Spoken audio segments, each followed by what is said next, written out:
like, subscribe to the Ultimate Cleveland Sports Show. So, man, I was putting together the show rundown, got up this morning, was doing some reading, and I came across a mock draft on Yahoo Sports that was put together by Nate Tice and Charles McDonald.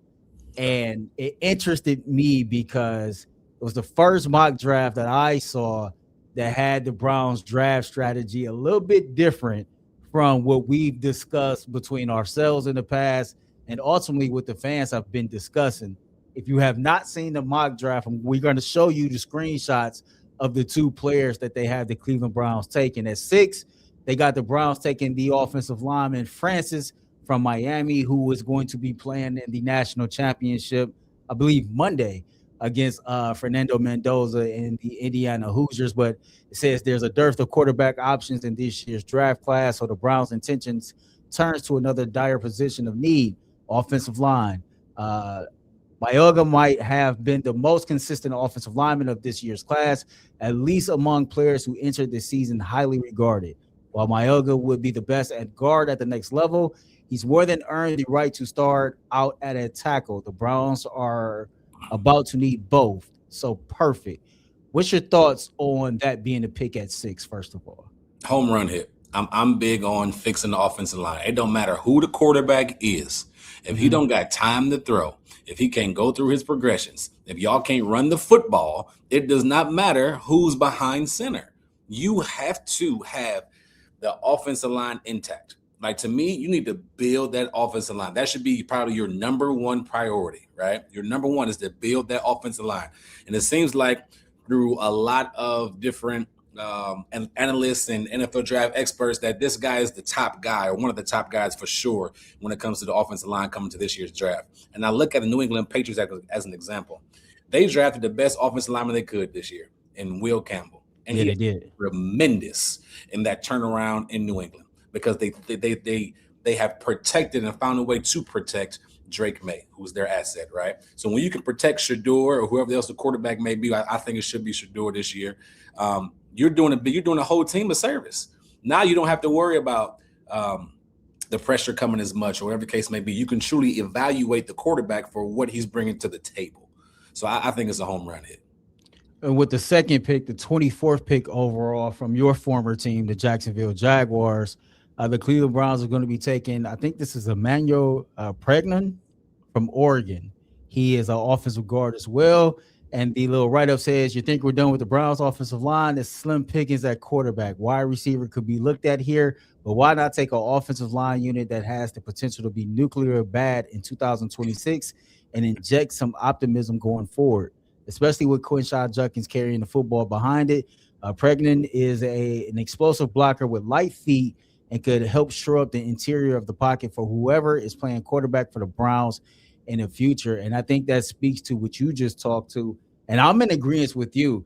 And in fact, I'll put out there on Twitter, and you can follow me on Twitter at EarlOfPearl_216, that I wouldn't be mad, bro, if 2 of the first 3 picks were actually offensive linemen, because just like you just talked about, the importance of having a solid offensive line, it has such a tremendous impact on a quarterback, on a running back.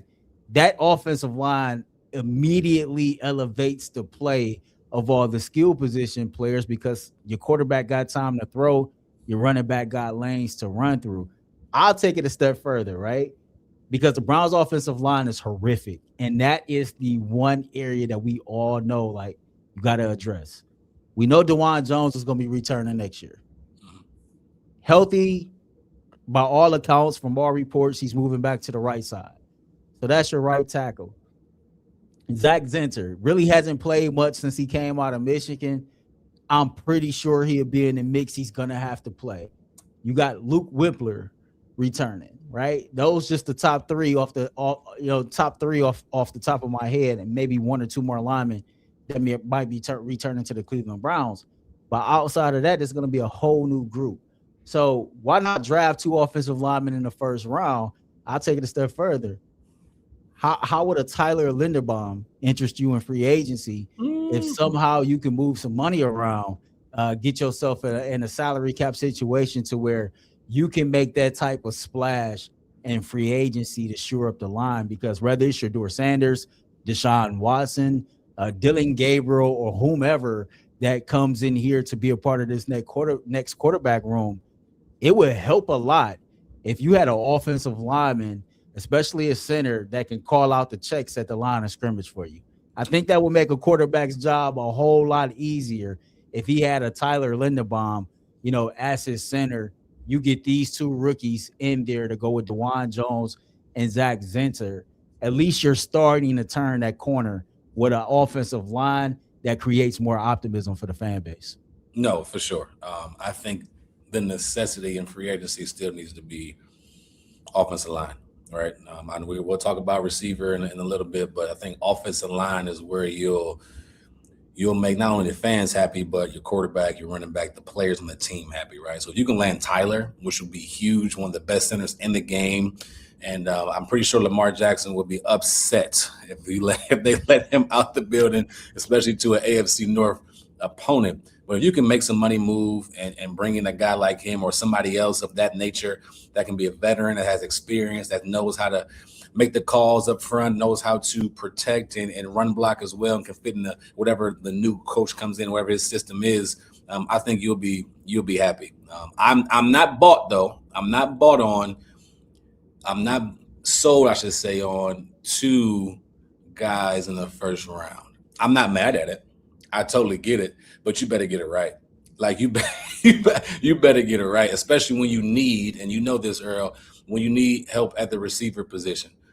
I think. No, big facts. And it's funny because actually, before we move on to the next segment, we can just do this. I'm gonna share my screen real quick and just take a look at the entire 4.0 mock draft from Yahoo Sports, just so the fans can get a understanding of what we're looking at here. So, of course, Fernando Mendoza goes number 1. Now, this was put out earlier. By now, everybody know Dante Moore is going back to Oregon, which I think is a great idea. See, so I was never fond of a quarterback entering the draft with just one season as the starting quarterback under his belt.